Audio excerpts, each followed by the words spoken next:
She had spent years carrying the weight of her relatives' financial messes, quietly covering unpaid bills, overdue mortgages, and tuition fees that weren't hers. As the sole heir to a modest but successful investment fund, she had believed helping family was her duty. At first, it felt good to be the dependable one. Over time, it became a trap she couldn't escape. Her phone calendar was crowded not with meetings or social events, but with reminders like transfer school deposit, cover loan payment, or send advance for rent. The tone of these requests had shifted. Gratitude turned into expectation, and expectation into entitlement. The rare thank you came as a text filled with emojis or a half-hearted joke about her money tree. She kept telling herself it was temporary, that one day they'd stop asking. But they didn't. The more she gave, the more they took. When she earned a significant promotion at work, she'd hoped for shared excitement. Instead, at a family dinner, they called it luck and moved on to complain about their own problems. It stung in a way that no financial loss ever had. That dinner was the breaking point. She realized no one saw her as a person anymore, just a resource to tap into. The imbalance wasn't just in her bank account. It was in her relationships. She had been funding loyalty that didn't exist. That night, lying awake in her penthouse apartment, she made the decision. She would test them. The plan would be simple, but brutal. She would fake a financial collapse, make it look as though her fortune had been wiped out. She wanted to see who would remain when the dividends disappeared. If they could only value her for what she gave, then they would soon have nothing to value at all. The execution required precision. A lawyer friend drafted an official-looking notice claiming her assets were frozen, pending an investigation into failed investments. A trusted accountant prepared a fabricated report showing catastrophic losses in her fund portfolio. Every document looked real enough to fool even the most skeptical relative. She began dismantling the image of her old life. The luxury car was sold quietly, replaced by a modest, used sedan. She moved out of her city center apartment into a small, unfurnished studio on the edge of town. Expensive memberships were canceled, her designer wardrobe boxed away. She even let her nails grow bare and swapped silk for cotton. The next step was social. Planting the rumor. She let it slip to a cousin over coffee, knowing the news would spread like wildfire through the family. Within a week, sympathetic yet curious messages began to arrive.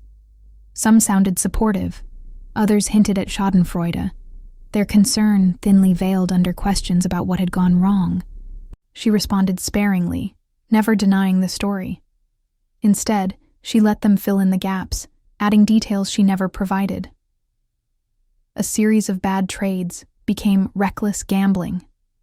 Frozen assets became bankruptcy. Each retelling stripped her reputation a little more. She watched, silent, as the image they had of her shifted from successful benefactor to fallen cautionary tale. Her closest friends were in on the deception, offering her cover when she needed to decline events or explain her sudden absence from social gatherings. They also became her sounding board as the transformation progressed. She took note of how the tone in group chats changed. Fewer invitations, fewer updates, as though her diminished status made her less worth engaging with. Every part of the plan was calculated to strip away comfort, both real and perceived. She even changed her grocery habits, choosing budget stores over the gourmet markets she used to frequent. She wanted the illusion to be seamless, so no one could claim it was a bluff. Privately, she kept her actual finances untouched, diversified, stable, and very much intact. Her fund was performing better than ever, but the only balance she cared about now was the one she could measure in human terms. Who would stay? Who would walk away? The final touch was her own performance. She had to look convincingly worn down, a little more tired at gatherings, a little less put together. Not pitiful, but altered enough for people to notice. She found it fascinating how quickly small changes in appearance shifted the way others interacted with her. By the end of the second week, she was ready. The stage was set, the story in circulation, and the first wave of reactions already trickling in. What came next would be the unfiltered truth, and she braced herself for it, knowing that what she might find could hurt far more than the fiction she had created. The news spread faster than she had imagined. A single neutral post on her social media about a career reset sent waves through her network. She chose her words carefully, avoiding any mention of specifics. The ambiguity let others fill in the blanks, creating their own versions of her downfall. Her corporate email was switched to an automatic reply, thanking senders for their patience during a transition period. She didn't explain further, knowing the lack of detail would feed speculation. Even close colleagues received the same vague response. On her bank statements, there was silence. Regular transfers to family members stopped abruptly. The monthly gifts, vacations paid in full, unexpected rent coverage, vanished without warning. She knew this absence would be noticed quickly, and it was part of the point. The first messages trickled in within days. Some were wrapped in polite curiosity, asking if she was doing okay. Others jumped straight to the point, wondering when the next payment or favor would arrive.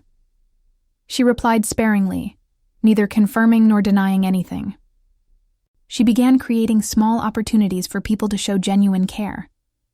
Instead of asking for loans, she asked for advice.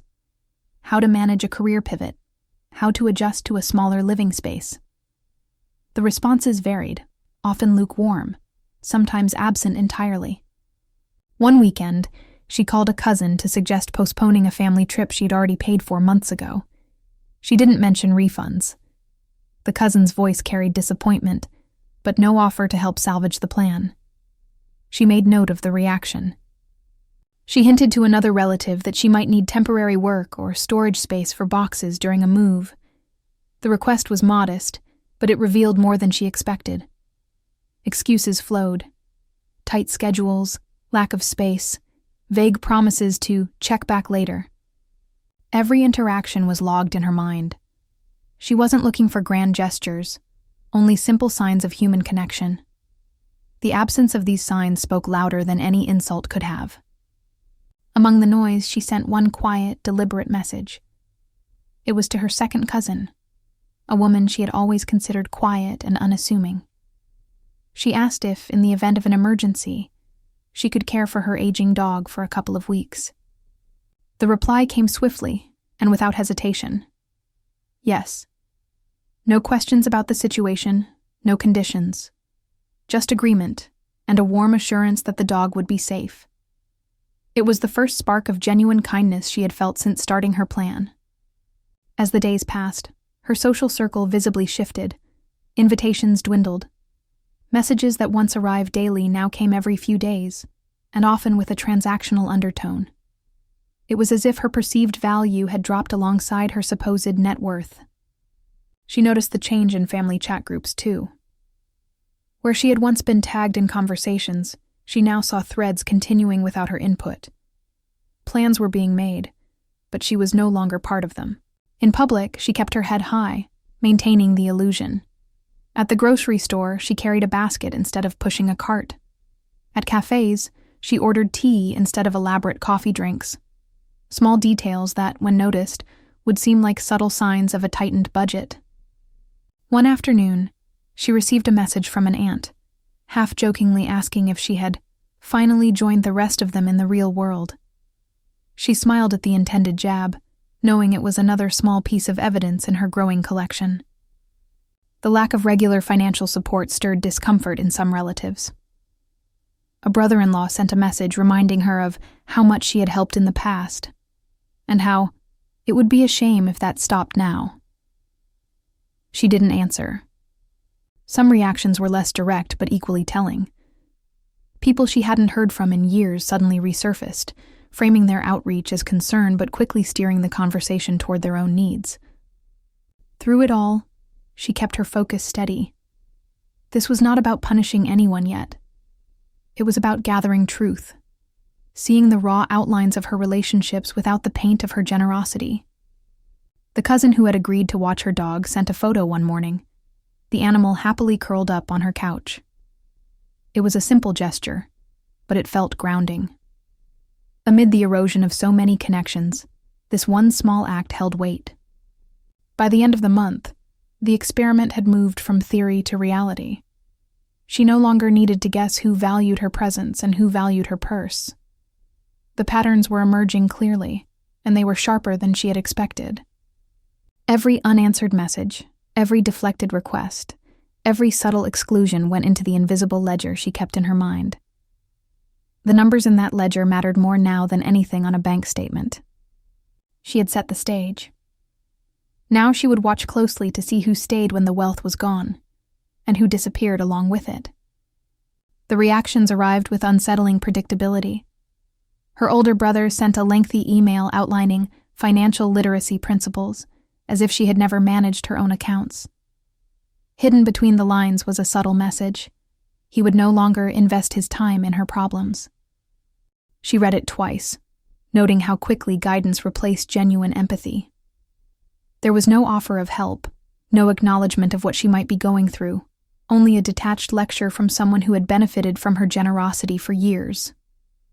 A few days later, her cousin abruptly canceled a joint business project they had been developing together. The message was short and transactional. Attached was an invoice for half the cost of a dress she had worn once to a family event, now labeled as an expense always meant to be shared. The phrasing made her pause. It was as though every shared moment, every gift, was now being reclassified as a debt the instant she was perceived as unable to give. Even the most trivial expenses became bargaining chips in the sudden rebalancing of their relationship. Another aunt from a distant city simply vanished. Calls went unanswered, messages left unread. Weeks earlier, this aunt had been a regular presence, always eager to share stories and request updates on her life.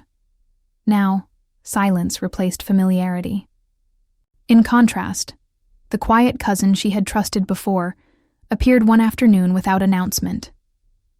She carried a thermos of homemade soup, a folding set of shelves, and a warm blanket tucked under her arm. She took the dog for a walk without being asked.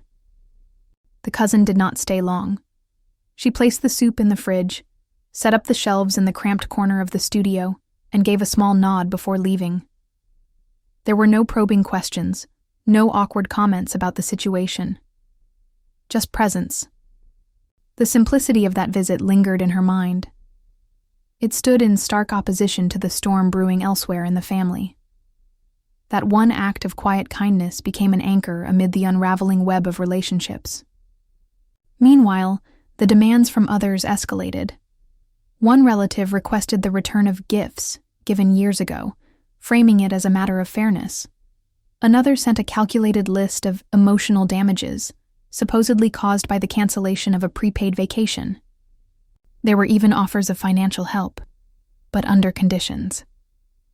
A cousin suggested a loan with interest to encourage responsible habits. The condescension was wrapped in a veneer of generosity, the strings attached heavier than the offer itself. She noted how some people seemed energized by her apparent misfortune, as though her loss offered them an opportunity to reclaim something they felt entitled to. Conversations became less about her well-being and more about settling old imagined scores. Her phone buzzed constantly with notifications, but most messages were thinly disguised transactions. Some sought repayment for vague favors from years past. Others wanted assurances that future support, if restored, would be distributed differently. She began to realize that the experiment was revealing more than greed. It was exposing a kind of emotional bookkeeping that had been operating in the background for years. Her success had masked it, but now the ledgers were being brought into the open. In the absence of her wealth, relationships shifted from open-ended connection to exacting balance sheets. Everything was weighed, measured, and recalculated to reflect her new, diminished position. One afternoon, she found a padded envelope in her mailbox. Inside was a set of old photographs she had given to an aunt years ago. No note accompanied them. The act felt like a symbolic return, as if the bond had been nullified along with her perceived value. In the evenings, she sat in her small apartment, sorting through the items she had brought from her former home. Each object seemed to carry a story, some tied to people who had already turned away. The shelves her cousin had assembled became a quiet reminder that not all ties had frayed. She thought often about that visit. The soup, the shelves, the silent assistance. It was the only gesture that had come without strings, without expectation. In its smallness, it carried more weight than anything else she had received. As the days passed, the pattern solidified. Those who had once claimed closeness kept their distance unless they saw a way to benefit. Those who truly cared remained present in quiet, unremarkable ways. The divide was becoming clearer. On one side were the voices demanding repayment, restitution, or controlled aid. On the other was a single steady presence, a quiet cousin who asked for nothing, gave freely, and expected no explanation. By the end of the third week, she had stopped being surprised. The test was working exactly as intended. What remained now was to decide what these revelations meant for the future, and who would still have a place in it when the truth finally emerged. Over time, her test grew more deliberate. She engineered small moments that would strip away politeness and reveal instinct. At a casual brunch, she forgot her wallet, curious to see who would step in without hesitation. The reactions varied sharply. One relative paid the bill smoothly, barely acknowledging it. Another paused, scanning the table, waiting for someone else to volunteer. The silence stretched long enough to make the gesture feel like a burden rather than a kindness. She asked for help moving a few boxes from her apartment to storage. One cousin quickly claimed a back injury, offering sympathy but no effort. Another calculated the cost of gas and vehicle wear before agreeing, presenting her with a neatly rounded total. These exchanges told her more than any conversation could. The people who once spoke warmly of loyalty now revealed their true calculations when generosity no longer flowed in one direction. She decided to test a different form of commitment. She invited several relatives to a weekend cleanup at an animal shelter where she had once donated anonymously. The event required nothing more than time and a willingness to get dirty. The turnout was sparse. Those who had accepted her financial gifts in the past sent polite excuses or didn't respond at all. A few liked the social media post announcing the event, but never appeared in person. In stark contrast, her quiet cousin arrived early, wearing old work clothes and carrying a toolbox. She fixed a broken latch on a kennel without being asked, then spent hours cleaning cages and walking dogs. Her cousin's help was unaccompanied by commentary. She neither praised herself nor implied the work was a sacrifice. She simply acted, as though kindness was a normal state rather than a performance. Meanwhile, the tone in family messages shifted further. Comments once wrapped in charm grew sharper. Sarcasm replaced warmth. Some group chats showed her messages marked read, but unanswered, the silence more cutting than open criticism. She noticed patterns in how her name came up. It was often in relation to past generosity, now reframed as extravagance. The same acts once toasted in gratitude were recast as wasteful or self-serving. Her cousin's quiet consistency became a rare counterweight. She never offered advice on how to fix her situation, never dissected the decisions that had led here. Instead, she performed small, unnoticed tasks, setting up a first aid kit on a shelf, repairing a wobbly stool in the kitchen. One day, she found a sealed envelope on her desk. Inside was a modest amount of cash and a handwritten note. "For emergencies, we'll discuss if you want to." The offer was open-ended, without expectation or control. It was not the money that struck her, but the respect embedded in the gesture. It assumed competence, preserved dignity, and left choice entirely in her hands. It contrasted sharply with the conditional help others offered. The more the days passed, the less anger she felt. The disappointment had burned itself out, replaced by a colder clarity. She no longer expected anyone to act against their own nature. Each interaction became a data point. A delayed reply, a calculated offer, a casual exclusion, all went into the growing ledger she kept in her mind. There was no urgency to confront or correct. She simply observed. The masks her relatives had worn for years were slipping entirely now. She saw the machinery of obligation and entitlement beneath them, mechanisms that had been invisible while her wealth greased their movements. Her cousin's presence in this shifting landscape became almost symbolic. In a crowd of retreating figures, she was the one who stepped closer. The contrast was so stark, it needed no explanation. In quiet moments, she reflected on how easy it had been for them to rewrite her story. All it took was the suggestion of loss, and the narrative shifted from benefactor to burden. It was a reminder of how fragile loyalty could be when it was rooted in advantage. What had begun as an experiment was becoming something deeper. She wasn't just testing her family anymore. She was mapping the emotional architecture of her life, noting which beams held steady and which crumbled at the first tremor. By the end of the month, she no longer felt the need to provoke reactions. They came naturally now, without staging. Her family's true faces were out in the open, and she didn't need to do anything but watch. In that stillness, she realized the test had already succeeded. She knew who they were, and who she was willing to keep. When the list of actions grew longer than any possible excuse, she knew the time had come for resolution. Every interaction, every revealed motive had been noted. Now the evidence was ready to be laid bare. She booked a small conference room in a co-working space under the pretense of hosting a debt resolution meeting. Invitations went out to her closest relatives, carefully worded to ensure attendance without suspicion. The day of the meeting, she arrived early. The table was set with neatly arranged stacks of paper. Each contained a summary of her private records: who had asked for what, who had offered help, who had vanished. Beside each name were details: years of support provided, occasions where she stepped in without being asked, amounts given without strings, and the nature of their responses when she supposedly fell. When the family filed in, there was an air of mild discomfort. Some avoided eye contact, others tried for casual smiles. No one knew the real purpose of the gathering. She began without theatrics, her voice calm. She invited them to review the documents in front of them. The rustle of papers filled the silence, punctuated by shifting chairs and faint murmurs. The lists were undeniable. They showed generosity given freely, and met with indifference or conditional loyalty.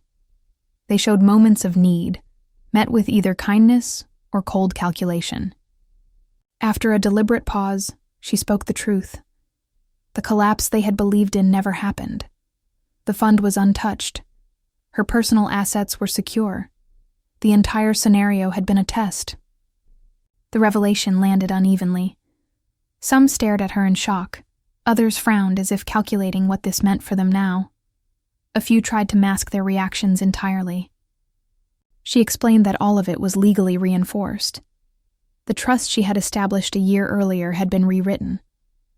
Access to the capital was now restricted to a small, carefully chosen group. Her message was simple. Money would no longer serve as the glue holding relationships together.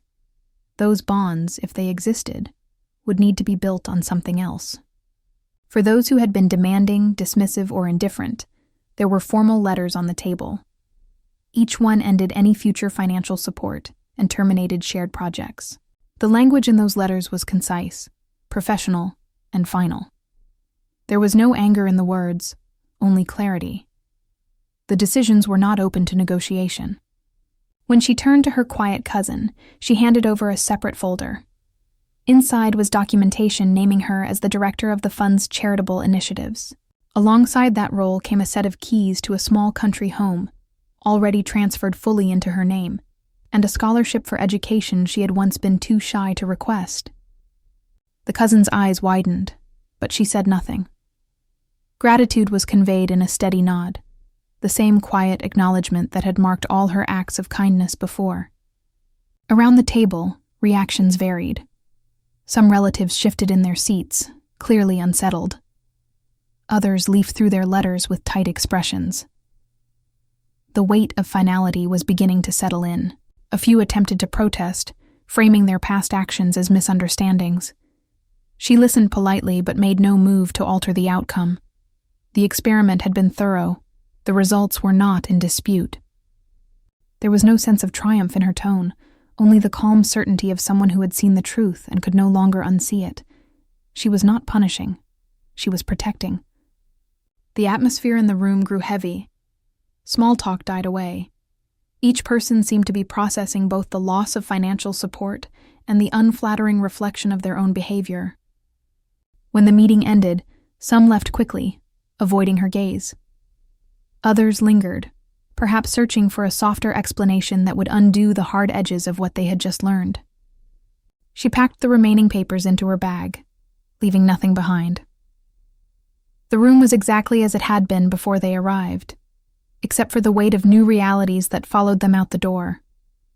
As she walked to her car, she felt no need to look back. The people who mattered would still be in her life. The rest had already shown themselves the moment the money disappeared. In her mind, the chapter was closed. What remained now was the future, one shaped not by obligation or entitlement, but by choice. The tension did not fade overnight. Calls continued, laced with appeals to family legacy and reminders of obligations she supposedly owed. Some messages carried undertones of guilt, others the blunt edge of manipulation. She let them pass unanswered. Each attempt at shaming her only confirmed the decision she had made. The silence on her end was its own final statement. Gradually, the noise began to fade. In its place, a different kind of circle took shape. One bound not by shared bloodlines, but by chosen trust. She returned to her familiar car, not as a status symbol, but as a quiet reclaiming of comfort. Driving it again felt less like indulgence and more like stepping back into her own life. Her next move was back to the spacious home she had left during the experiment. This time, the guest list for her first gathering was short, only those who had shown up without expecting anything in return. The air in the house felt lighter. Conversations flowed without hidden agendas, and laughter came easily. The rooms, once crowded with obligation, were now filled with ease. At the foundation, change became official policy. The family grants that had once bled into entitlement were replaced with open, competitive programs. Applications were reviewed transparently, with public records of how funds were used. The secrecy that once surrounded her giving was gone, replaced by accountability and impact. Charitable work moved out of private chats and into visible, measurable action. Projects were documented, not whispered about. The purpose was no longer to appease relatives, but to create tangible change. Her cousin, now officially in charge of the charity arm, received a full team and a dedicated budget. The role came with authority, not just responsibility. In the first month, the animal shelter they had both cared about received modern kennels and a well-structured foster program. The difference was immediate and visible. Watching those changes unfold reminded her that resources, when placed in the right hands, multiplied their value. The shelter's transformation became a quiet victory in her larger shift. On a personal level, she began practicing new boundaries. She learned to say no, without dressing it in long explanations. Refusal was no longer an act of guilt, but of self-preservation. Likewise, she allowed herself to say yes, freely to people, and causes she cared about, without weighing how others might judge those choices. The relief in that autonomy was palpable. Her life no longer felt like a ledger where every interaction needed balancing. One evening, she hosted a small dinner on her veranda. Her cousin sat nearby, the dog curled comfortably at her feet. The air carried the scent of late summer flowers, and the quiet hum of conversation filled the space. In her inbox, volunteer applications for the shelter arrived steadily. Each one was a reminder that her trust, when placed wisely, could ripple outward into something larger. Her contact list had grown shorter. Many family names were gone. But in their place were people whose presence did not hinge on what they could take from her. The experiment had been painful, stripping away illusions she had once clung to. Yet in that loss, she had found clarity, and the freedom to define her own circle. Those who remained had earned their place, not through inheritance or obligation, but through the simple act of showing up. The veranda lights glowed warmly as the evening deepened. She listened to the soft murmur of voices and the quiet breathing of the dog at her feet. It was enough. More than enough. And for the first time in years, she felt no need to measure what she had gained against what she had lost. The experiment was over. The life ahead would be built not by default, but by design, and the rules would be hers alone to write.